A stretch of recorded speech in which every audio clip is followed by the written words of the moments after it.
दिखा रहा है, सरकार का हताशा दिखा रहा है। और लग रहा था कि ये 15-20 हजार जो लोग आए हुए हैं ये विधानसभा तक पहुंच जाएंगे तो बहुत बड़ा ये मीडिया का भी मामला बनेगा, ये breaking news national international level पर बनेगा। तो इसको दबाने के लिए ये बर्बरता का इस्तेमाल किया है सरकार ने। मित्रों नमस्कार, आप देख रहे हैं मास इंडिया और मैं बीबू कुमार झा। इस वक्त हम शेखपुरा हाउस जो है प्रशांत किशोर जहाँ रह रहे हैं और हजारों की संख्या में अभी भी लोग हैं और तकरीबन 20 से 25 हजार की संख्या में विधानसभा घेराव के लिए ये लोग पहुंचे। और जिस तरीके से कहीं ना कहीं पुलिस की जो स्थिति थी हम सर से ही जानेंगे। सर पूर्व IPS ऑफिसर हैं और जनसुराज की इस विधानसभा घेराव में सर पहुंचे थे और सर ही बताएंगे कि किस तरीके से क्या सिचुएशन था।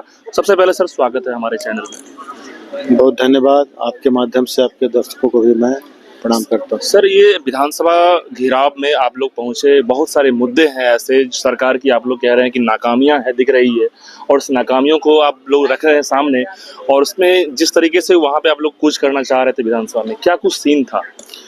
देखिए, प्रशांत जी के नेतृत्व में जो करीब 15-20 हजार लोग यहाँ से शांतिपूर्ण मार्च करते हुए जा रहे थे तो पुलिस ने रोकने का प्रयास किया, लेकिन जैसा कि हमारा उद्देश्य था विधानसभा तक जाने का और अपनी बातों को रखने का, तो पुलिस ने फिर अनप्रोवोक्ड बिना कोई वार्निंग के लाठीचार्ज कर दिया।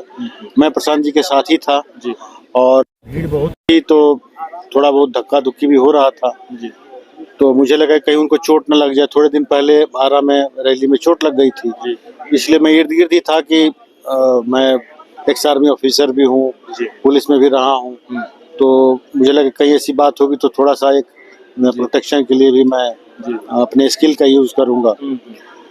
तो अचानक पुलिस वालों ने लाठी चार्ज कर दिया और सिर पे हमारे बगल में एक लड़के को चोट लगी, उसका तो सिर फट गया और मेरे भी सिर पर मारा।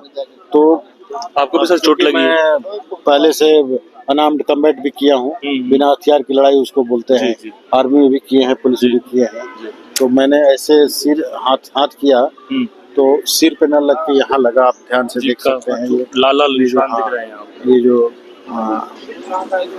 थोड़ी सी चोट यहाँ निशान है लाठी का।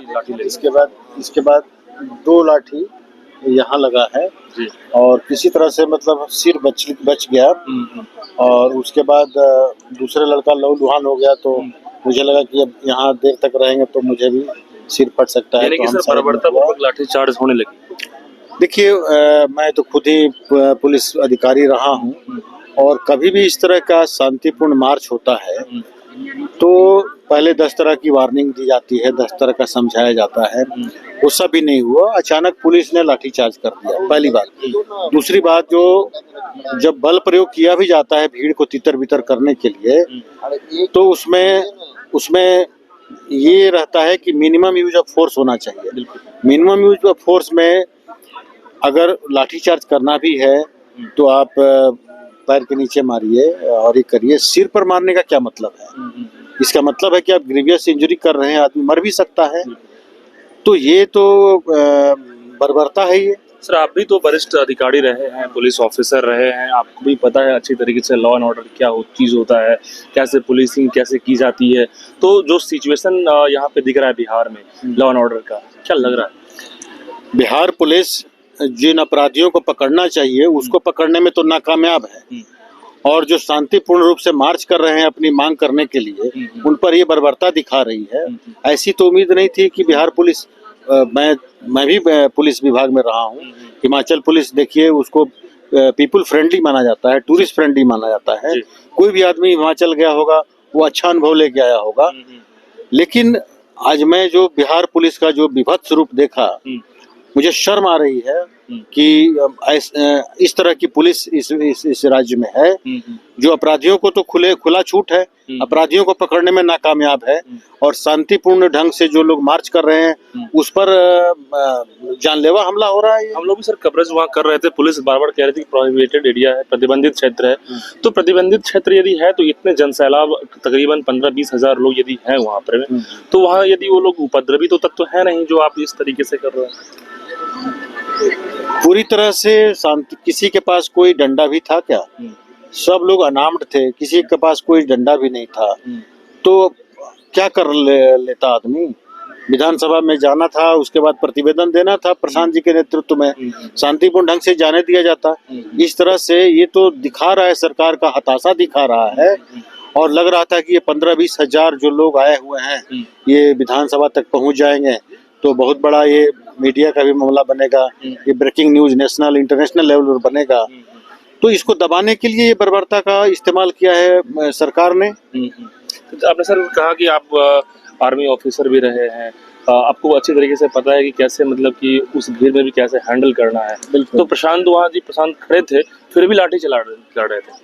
आप देखिए कि ये बर्बरता की पराकाष्ठा है। और मैं तो मांग करूंगा इस बात का कि ये पता किया जाए कि किस ऑफिसर ने इस तरह का आदेश दिया है और किसके आदेश के तहत लोगों को सिर पर लाठी मारा गया है। सिर पे लाठी तो फैटल हो सकता है, जानलेवा हो सकता है। तो क्या ये ऐसा यहाँ पर प्रजातंत्र हो गया है कि किसी को अपनी बात कहने का अधिकार नहीं है? आप शांतिपूर्ण ढंग से मार्च कर रहे हैं तो उसको मार दिया जाएगा, जान से मार दिया जाएगा। इसकी जांच होनी चाहिए। और यदि गलत जगह पे लाठी लग जाती है सर में या किसी ऐसे लोग, तो इंजर्ड बहुत खतरनाक होते हैं। ग्रीवियस इंजरी हो सकता है, आदमी मर सकता है। तो इतनी संवेदनहीनता कैसे हो गई यहाँ का प्रशासन और पुलिस में? तो जिस भी लेवल पर ये आदेश दिया गया है उसकी शिनाख्त होनी चाहिए, जांच होनी चाहिए और उस पर कार्रवाई होनी चाहिए। सर लगातार जो बिहार में क्राइम का ग्राफ बढ़ा हुआ है, लोग ये कह रहे हैं कि हम क्राइम को कंट्रोल, पुलिस की टीम कह रही है कि क्राइम को कंट्रोल कर सकते हैं लेकिन क्राइम खत्म नहीं कर सकते हैं। लेकिन कंट्रोल भी कहाँ हो रहा है? क्राइम कंट्रोल तो तब हो जब पुलिस क्राइम कंट्रोल करना चाहे। ये तो शराब बंदी में लगी हुई है, शराबबंदी में लगी हुई है, वो भी नहीं बंद कर पा रही है। बिहार पुलिस का तो आलम ये है कि केवल शराबबंदी में लगी है और फिर भी शराब बंद नहीं है। क्रिमिनल घूम रहे हैं, हॉस्पिटल में घुस के मार रहे हैं, जिसको मारना है मार रहे हैं। क्राइम कैपिटल, जैसा कि प्रशांत किशोर भी कह रहे हैं, क्राइम कैपिटल बन रहा है बिहार। तो इस तरह से स्थिति बनती जाएगी, मुझे लगता है कि तो फिर नीतीश कुमार पर प्रश्न चिन्ह है। प्रश्न चिन्ह तो उठ गया है, बट प्रश्न चिन्ह तो उठने पे जिस व्यक्ति में संवेदनशीलता हो उसको मायने रखता है।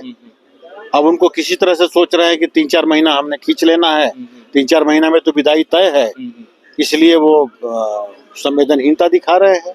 बिल्कुल देखिए सर हमारे साथ IPS ऑफिसर हैं जो कि आज स्वराज के इस विधानसभा घेराव में सर थे, और सर कह रहे हैं कि कहीं ना कहीं पुलिस का जो रवैया है उनको ये पता नहीं है कि जब शांति मार्च की जाती है, जब विधानसभा घेराव, जब प्रशांत किशोर के नेतृत्व में ये सब लोग जा रहे थे तो ऐसा तो कोई उपद्रव हुआ नहीं, लेकिन उसमें लाठी चलाने की जब बात की जा रही है पुलिस की तरफ से तो कहीं ना कहीं ये सही नहीं दिख रहा है यहाँ पर में, क्योंकि ये तमाम लोग इसी बिहार से हैं और बिहार के हित की ही बात की जा रही है। आवाज़ उठाया जा रहा है कि बिहार में कितनी कमी है, और बिहार में जब इतनी कमी है तो उसको लेकर क्यों ना लोग आवाज़ उठाए। लोकतंत्र है, लोकतंत्र में आवाज़ उठाना सबका अधिकार है, और ऐसे में यह आवाज़ को दबाया जाएगा तो फिर ये तमाम लोग तो अब मानने वाले नहीं हैं। अब बहुत जल्द विधानसभा चुनाव है और चुनाव में नीतीश कुमार के बारे में तमाम लोग कह रहे हैं कि अब वो चला पाने में सक्षम नहीं है। ऐसे में जन स्वराज से प्रशांत किशोर जिस तरीके से बिहार की पॉलिटिक्स को देख रहे हैं, कहीं ना कहीं बदलाव तो होने की उम्मीद है। ऐसे में बिहार के लोग भी अब उम्मीद के साथ साथ ऑप्शन समझ गए हैं कि विकल्प के तौर पे यदि कोई है तो जन स्वराज दिख रहा है। और ऐसे में आप लोग क्या तमाम लोग इस तमाम खबरों को लेकर क्या सोचते हैं, कमेंट बॉक्स में बताइएगा। धन्यवाद।